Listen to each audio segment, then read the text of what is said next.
Hi again, everyone, and welcome to Badger Breakdown. I'm Mike Lucas from UWBadgers.com. I'm joined by the voice of the Badgers, Matt Lepay.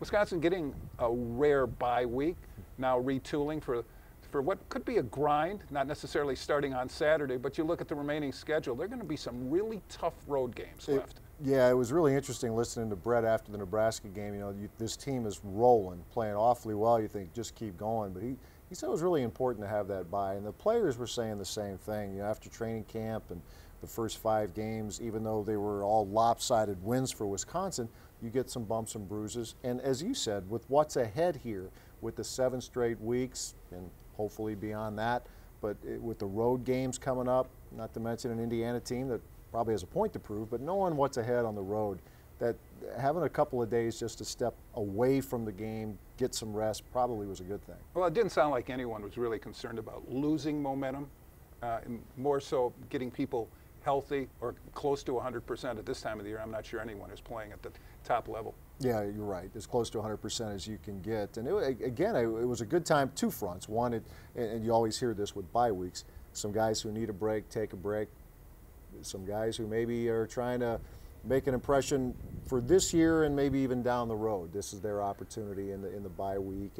But now it's obviously back at it. As Brett mentioned, they got a jump this past weekend on Indiana. But yeah, I think there's always the conditioning. There's always work to be done. But again, the timing didn't seem to be all bad. For years, I've always felt a little bit uncomfortable talking about style points when it's connected to college football.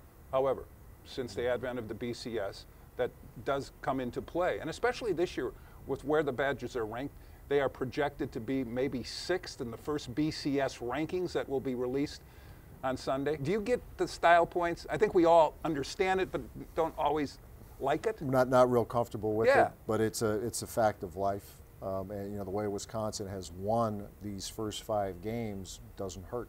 To win by 30 plus. The computers at this early stage may not like Wisconsin as much as the humans do to this point.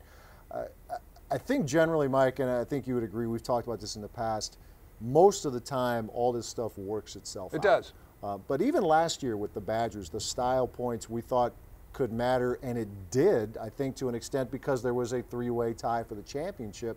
And for the Rose Bowl representative, it came down to highest BCS ranking. So if you get a chance to put a team away and punch them hard, then you'd probably need to do that, because a closer than expected game can hurt you in the BCS picture. Obviously, the Big Ten in that picture, first things first, keep winning, doing what you're doing. But the style points, uncomfortable as it may seem, it's kind of a fact of life in college football. And don't worry about that first BCS ranking, because it really doesn't mean that much, and a lot of people will get upset and rush to judgment.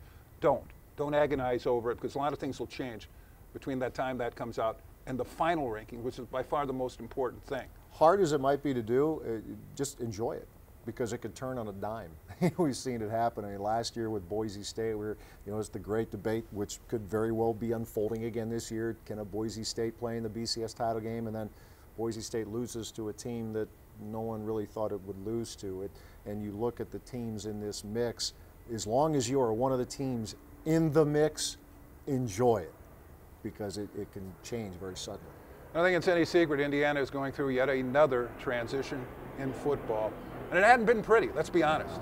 No, it hasn't. Kevin Wilson, we've seen this before, I think, with teams, especially in this league. It reminds you of what Barry came into. Circumstances were different, but you're trying to instill the philosophy and attitudes, your work ethic. Players leave. That's what's happened with Indiana. There are some good senior players. DeMarlo Belcher, senior receiver, on the brink of being a record breaker at Indiana. But he's playing a lot of young guys, a lot. 16 true freshmen have already played this season. We'll see what the future holds, but at this early stage, you can kind of see what Kevin Wilson's doing down there, trying to get his attitude, his way of doing things, much like Barry did when he started here. Not everybody likes it, and those guys move on. And it's so cliche, but it's really true in this type of matchup. Brett has always emphasized taking care of business, Wisconsin's business. Don't worry about the opponent, whatever level or to whatever degree they're playing, good football or bad.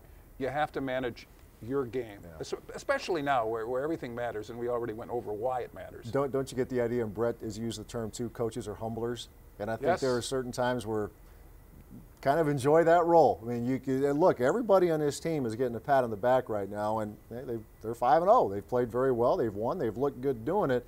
But coaches have that way of making sure that everybody stays on point. And to hear Brett talk about it, it's a role that sometimes you need to play it. Sometimes you don't mind playing it. But to the credit of these guys to this point, and we go back to last year, they have handled success very, very well. One final thing. Well, it may not mean a lot to the players and the coaches.